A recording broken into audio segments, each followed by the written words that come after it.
პროკურატურის განცხადებით ეგრეთ წოდებულ საბოტაჟის საქმეზე მოწმის სახით გამოკითხვის მიზნით გენერალურ პროკურატურაში ცალკეული არასამთავრობო ორგანიზაციების ხელმძღვანელები დაიბარეს უწყების მტკიცებით. 2024 წლის პერიოდში საქართველოს პარლამენტის წინ და ქვეყნის მასშტაბით მიმდინარე საპროტესტო აქციების დაგეგმვასა და ორგანიზებაში აქტიურად მონაწილეობდნენ როგორც ოპოზიციური პარტიების ლიდერები, ასევე ცალკეული ფონდების და არასამთავრობო ორგანიზაციების წარმომადგენლები. პროკურატურის განცხადებით სისხლის სამართლის საქმეზე შეკრებილი მტკიცებულებები საფუძვლად დაედო 12 იურიდიული პირის საბანკო ანგარიშების დაყადაღებას, რითაც ფულადის ახსრების შემდგომი არამიზნობრივი განკარგვა შეიზღუდა. მე დამირეკეს პროკურატურიდან მოწმის საკითხით გამოკითხვასთან დაკავშირებით და მე მათ ვთხოვე რომ უპირატესობას მივანიჭებ მოსამართლის თანდასწრებით აი ამ გამოკითხვას, შესაბამისად ალბათ ეხა უკვე სასამართლოში დამიბარებენ და რა თქმა უნდა იქაც ვიტყვი იმას, რასაც საჯაროდ თქვენთანაც ვამბობ, რომ ჩვენი ორგანიზაცია გასულ წელს არჩევნების მონიტორინგით იყო დაკავებული, უფასო იურიდიულ დახმარებას უწევდა ადამიანებს, რომლებიც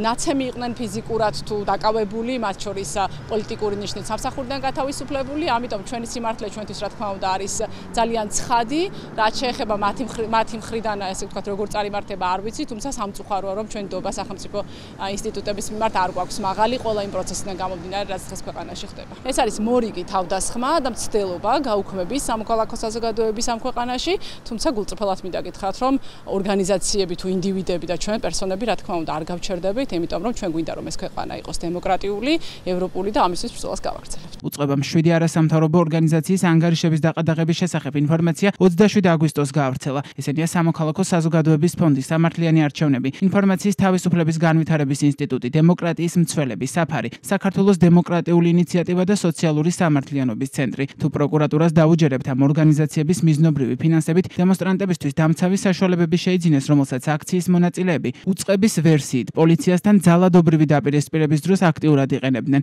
არასამთავრობოების ანგარიშები ოცნების სატელიტი ორგანიზაციის ერთიანი ნეიტრალური საქართველოს მიმართვის საფუძველზე დაწყებული გამოძიების ფარგლებში დააყადაღეს, რომელიც ეგრეთ წოდებულ საბოტაჟის საქმეს შეეხება. პარალელურად ქართული ოცნება NGO-ებს რაჟდენ კუპრაშვილის ანტიკორუფციული ბიუროს ხელითაც ებრძვის. მათ აგენტებად დარეგისტრირებას სთხოვს, წინააღმდეგ შემთხვევაში კი სისხლის სამართლებრივი დევნის დაწყებით იმუქრება.